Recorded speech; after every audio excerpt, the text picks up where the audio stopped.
Every rider knows the Gold Wing is the iron horse of the highway. Smooth, quiet, and bulletproof. Or at least it used to be. Lately, a new story's taking shape. Fresh wings, under warranty, locking up on open roads while corporate stays silent. Inside dealer bulletins, the word recall never appears. Just monitor customer feedback. We've got those memos, the rider reports, and the teardown photos that prove something's gone very wrong inside Honda's flagship engine. And when you see what's buried in those bearings, you'll understand why riders everywhere are losing faith in the badge they once defended. The silence breaks.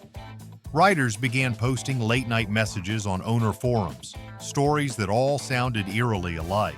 A smooth-running touring bike with barely 20,000 miles suddenly coughed, shuddered, and died in the passing lane. One man from Arizona wrote that his 2023 Wing lost power while cruising at 70 miles per hour on Interstate 40. The engine light blinked once, then the bike coasted dead silent onto the shoulder. Another rider in Tennessee said his DCT model froze solid as if the crankshaft itself had seized. These weren't old, abused bikes. They were showroom-fresh machines still under warranty. At first, the community chalked it up to bad luck or poor maintenance, but the posts kept coming. The pattern was impossible to ignore. The failures hit the same years, the same engine generation, and often within the same mileage window. Mechanics began whispering about an internal defect, something deeper than clogged filters or bad oil. When one dealership quietly replaced an entire short block under goodwill coverage, that rumor hardened into alarm. Then came the bulletin. Honda circulated a short notice to dealers advising them to inspect certain flat-six engines for abnormal bearing wear. It didn't use the word recall. It didn't mention risk of failure at speed. It simply told service managers to monitor customer feedback. That one phrase sounded harmless, but for owners who had already felt their engines lock on the open road, it was infuriating. They weren't feedback, they were evidence. For a brand built on half a century of touring reliability, the silence felt louder than any mechanical noise.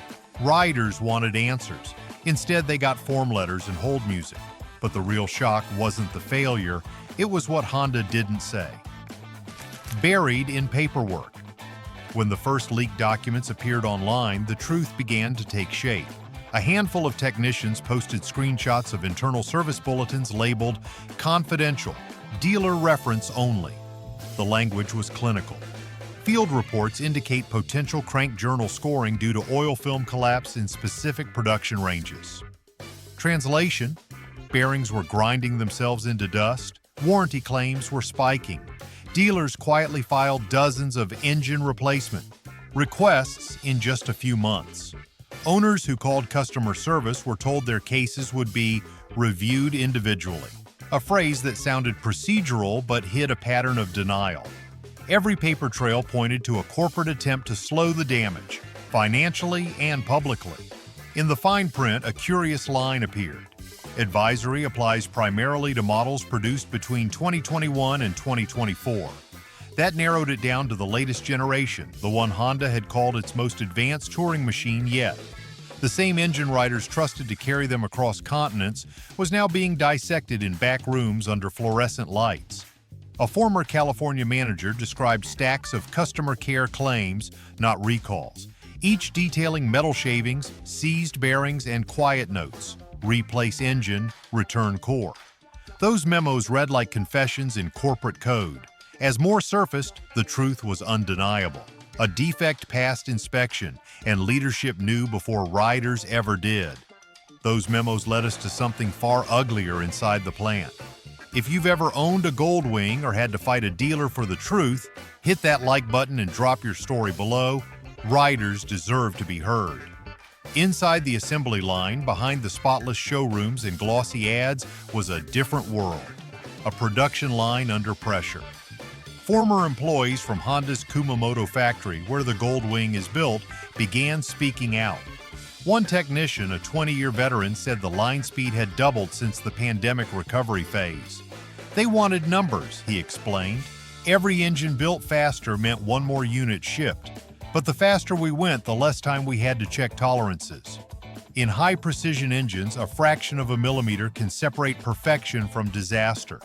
The Flat 6 power plant that made the Goldwing legendary depends on near-microscopic precision in its bearings and oil passages. According to multiple sources, inspection cycles were shortened and automated sensors replaced some manual checks. A skipped measurement here, a calibration delay there, and suddenly thousands of engines left the factory with tolerances just a hair too tight. One worker described the sickening realization. When we started seeing engines come back torn apart, we recognized the same markings, the same assembly week, the same supplier batch. We'd been rushing blind. Another said quality inspectors raised red flags months before the bulletin, warning about irregular metal finishes on crankshafts. The warnings vanished into management reports that never reached the public. In the world of manufacturing, precision isn't optional. It's sacred. When that sanctity breaks, machines fail and reputations crumble. The Goldwing's perfectionist heritage, once built on patience and pride, was replaced by cost targets and deadlines. While companies hide behind silence, riders prepare for the miles ahead. The gear and accessories we actually trust are waiting in the description below. The official denial. When journalists finally asked Honda about the engine failures, the response was polished, practiced, and painfully thin. The company released a short statement. A limited number of customers have reported unusual engine noise in certain Goldwing units. These cases are rare, and Honda remains committed to our highest standards of quality and safety. To the untrained ear, it sounded reassuring. To anyone who's ever turned a wrench, it sounded evasive. There was no mention of the seized bearings, no admission of oil starvation, and certainly no apology. Dealers were instructed to reassure owners that the concern affects an extremely small percentage of units. Yet evidence suggested otherwise. Online communities had mapped dozens of verified failures across North America, Europe, and parts of Australia. Independent mechanics who spoke up were quietly contacted by regional representatives, urging them to avoid speculative commentary. Some received follow-up calls reminding them that unauthorized public statements could jeopardize their dealer status. Even more telling were the sudden parts shortages, crankshaft kits and bearing sets that vanished from inventories overnight. The company line was supply chain delays, but insiders said those components were being reserved for warranty rebuilds. For loyal Goldwing owners, that denial cut deep. They remembered the days when the bike symbolized bulletproof engineering, when its Flat 6 could hum for 200,000 miles without a hiccup.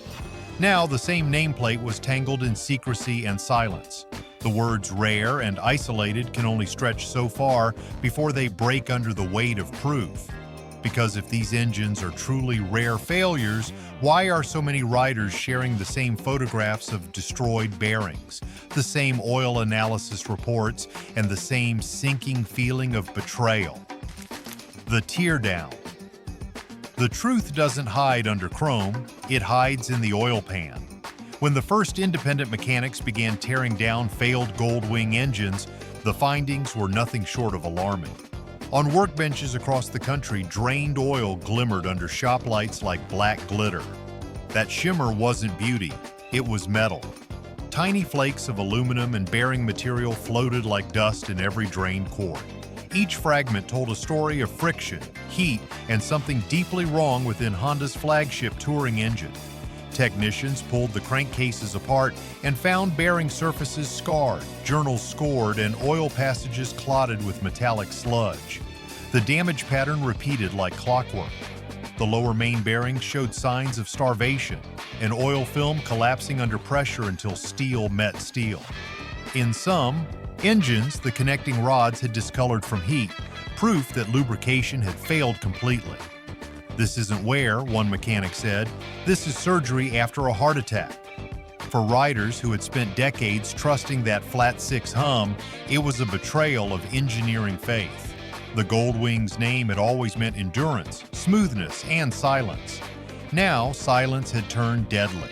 The consistency of these failures across multiple shops and states made coincidence impossible. The engines weren't dying of neglect, they were dying of design. But where the damage starts tells an even bigger story. The missing microns. Inside the machine world, a single micron can separate perfection from disaster. Honda's flat six engine depends on precise oil clearance between the crankshaft and bearing shells. Clearance is measured in thousandths of an inch. If that microscopic space narrows even slightly, oil can't flow freely. Pressure spikes, heat builds, and the bearing surface begins to disintegrate. That's exactly what independent metallurgists began to suspect. When samples of failed bearings were examined under microscopes, the surfaces showed machining grooves deeper than the original factory specification. The finish wasn't smooth, it looked torn, as if the crank journals had been polished with the wrong abrasive or the tooling had worn down before calibration. One engineer described it simply, "They chased production speed and lost the feel for precision." The difference between a perfect journal and a defective one measured less than the thickness of a human hair, yet multiplied across thousands of engines. The result was catastrophic. The supplier supposedly corrected the issue later, but by then, tens of thousands of engines had already left the factory. The mechanical math was merciless. Tiny flaws repeated on a mass scale. That's the haunting part of engineering. Machines can't lie. Their scars tell the truth even when companies won't. And if those microscopic imperfections existed from the start, the next question became obvious. Why were the engines pushed so hard in the first place? Power versus pressure. The Goldwing has always been the king of touring bikes, a symbol of power delivered with refinement.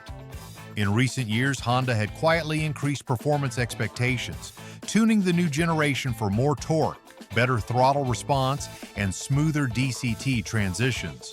Riders loved the feel, until the engines started failing.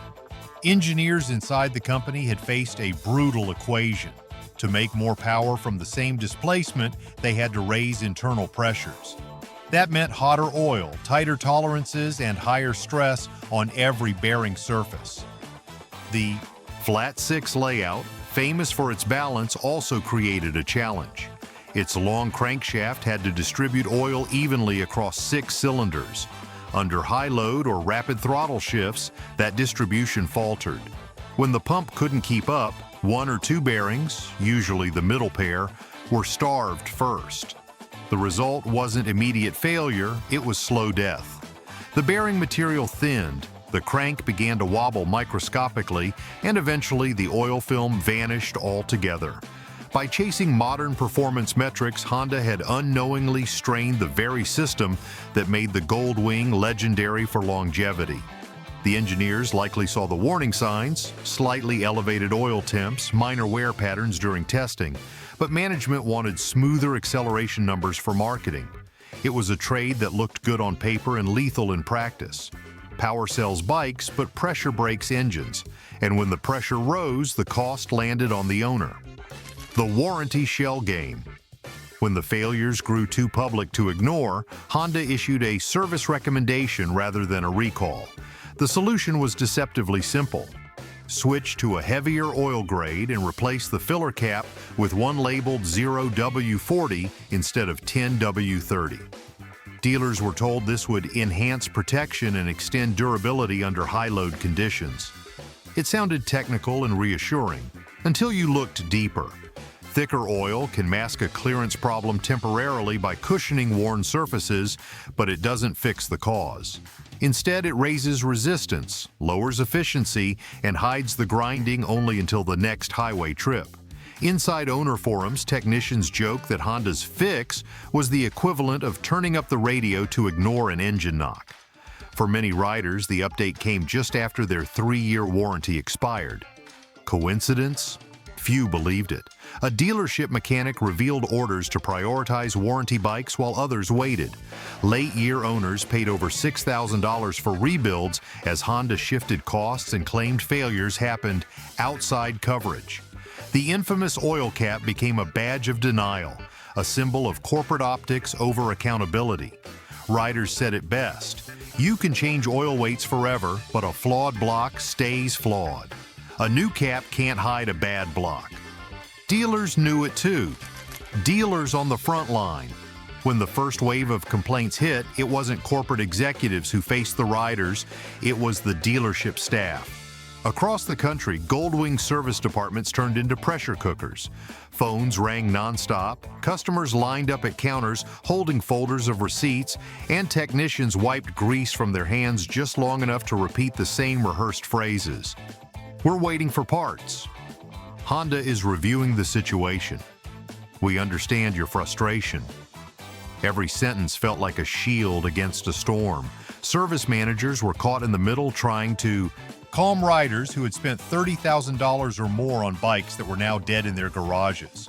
They weren't corporate spokesmen, they were bikers too, many of them veterans who'd ridden Goldwings their whole lives. One shop in Ohio reported 15 engine teardowns waiting on warranty approval. Another in Texas said half their bays were tied up with seized motors, leaving no space for regular maintenance jobs. Some dealerships tried to make things right, offering loaner bikes or discount labor rates, but those gestures couldn't fix a problem that came from the factory. The tension grew with every unanswered call from corporate. "We're mechanics, not magicians," one tech muttered. "We can swap parts, but we can't rebuild trust." Out front, customers waited. Online, they organized. The riders speak out. The online Goldwing community had always been known for loyalty, patience, and pride, but when word of the defect spread, that loyalty turned to outrage overnight. Riders who had spent decades defending Honda's reliability now filled forums and Facebook groups with photos of torn-down engines and oil pans glittering with metal. Many of these riders weren't new owners. They were veterans who'd ridden cross-country, who could rebuild carburetors blindfolded, who remembered when the first Goldwing hit American roads in 1975. To them, this wasn't just mechanical failure, it was cultural betrayal. "I trusted this machine more than my pickup," one retired trucker wrote. Honda built their name on reliability, and now they're hiding behind press statements. Clubs tracked VINs, shared spreadsheets of seized engines across 20 states, and mechanics confirmed identical failures. What began as rumor became evidence. Riders once loyal now documented Honda's collapse in real time, its silence uniting them louder than any campaign ever could. That anger turned into action when resale numbers hit. By mid-2025, used Goldwing listings across major resale platforms showed steep and sudden drops in value. Models built between 2021 and 2024 were being listed for thousands less than older generations. Dealers quietly reduced trade-in offers, citing uncertain reliability and pending service advisories. Riders who had planned to upgrade found themselves stuck. One owner from Georgia said his 2023 Tour DCT lost nearly $8,000 in trade-in value overnight. The problem wasn't just perception, it was economics. A touring bike that can't be trusted for long-distance travel is a paperweight with chrome. Used bike shops refused affected. VINs saying, "We can't sell what people don't trust."